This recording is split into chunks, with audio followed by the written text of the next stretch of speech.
Nag-install kami ng dalawang CCTV sa farm Tapo outdoor dual lens pan-tilt security camera. para sa monitoring and safety natin dito sa farm.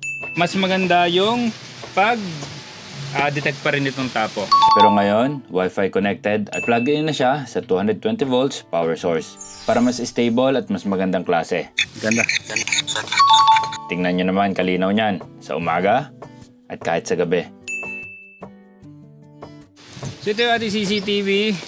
Siyempre, fan na fan tayo ng Tapo.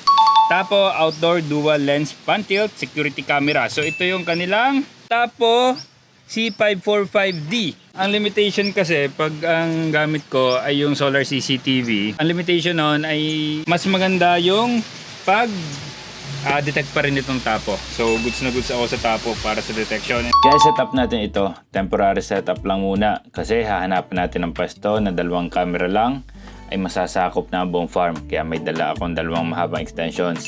Hiramin ko lang muna ang SIM ng broadband na nasa 4G solar CCTV natin. Gamit na gamit ko pa rin yan at goods na goods pa rin yan. Sabi ko nga, kapag wala kang kuryente at wifi, dito ka sa 4G solar CCTV na ito. Pero if may kuryente ka naman, at least may broadband, magtapo ka na lang. I-set up natin ang Smart Bro Home Wi-Fi. Matagal na sa akin to, kaya pakinabangan ulit natin. Aba, nakakapagtaka at gumana ka agad kaduda-duda. Okay, so gumagana yung wifi natin. Goods. Ba't namatay yung ating wifi?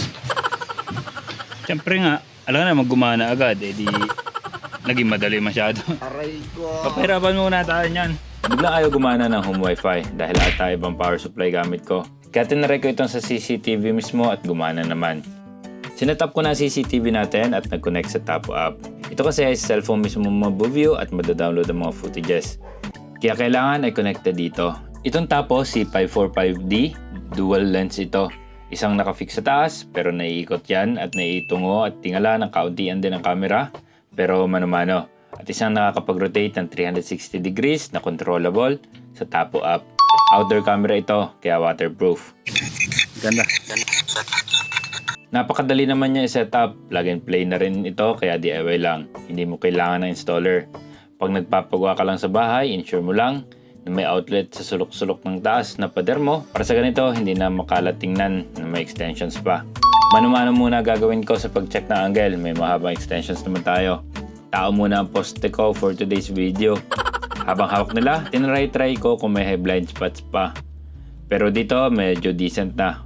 Malapit pa sa kubo para abot pa rin ang extensions natin. Kaya naghukay na kami ng paglalagyan ng kawayan ng pagmamounta natin at maglubog ng kawayan. Hindi ko muna kakaisipin, ang goal lang ay mamount din natin ito ngayon para makita natin ang night vision. Madali pa naman hugutin ang kawayan nito para mailipat kung sakali na magkamali tayo. Nang dumilim na, kami na lang ni Jay ang nag-install nitong CCTV. Umuwi na kasi ang mga kasamahan namin. Bale, itutornilyo na lang namin ito. Nagtornilyo muna ako ng maliit na plywood, then sa plywood ko tinornilyo ang mismong camera. Sa putol na bote ng soft drinks ko, nilagay ang dulo ng extension para kahit umulan ay hindi naman mababasa ito. Natry ko naman yung idea na yan at gumagana naman. Social pa ang aking tapakan, di ba? Pick up. Para maabot lang naman ito. Ang taas kasi. Basta it serve its purpose, yan. Saglit lang naman yan. Done. Talagang dito kami nag-camping ni Jay para makita namin ang performance nitong CCTV. Kaya para sa hapunan, inihaw na lempo ang aming pagkain. Sarap niyan. Kapag andito talaga, very relaxing. Ang tunog ng kuliglig, napakalakas. Kaya lalo nakaka-relax. First bite. Kamo, basang-basa pa. May sarili na naman kami mundo ni Jay. Maya-maya, natulog na kami. At syempre, review ng footage ng CCTV. Ang nagustuhan ko, very wide angle ang camera sa taas. As in, malawak ang nasasakop niya. Napakaganda rin ng night vision niya. Kitang-kita ang sulok-sulok ng farm. Mas maliit lang ang sakop ng camera na nag-rotate. Pero nga dahil nga siya ay 360, kaya itutok mo lang kung saan mo gusto na itutok, okay na yan. Sensitive rin siya sa movements, kaya naman ang may mga movement lamang ang kanyang ire-record. Tipid sa space. Kaya kahit na 64GB lang ating SD card, 20 footages ang nare-record, matagal mapuno. Marami siyang features na goods. Sa ibang video ko na lang ipapakita. Pero overall, satisfied ako sa performance sa kanyang price range.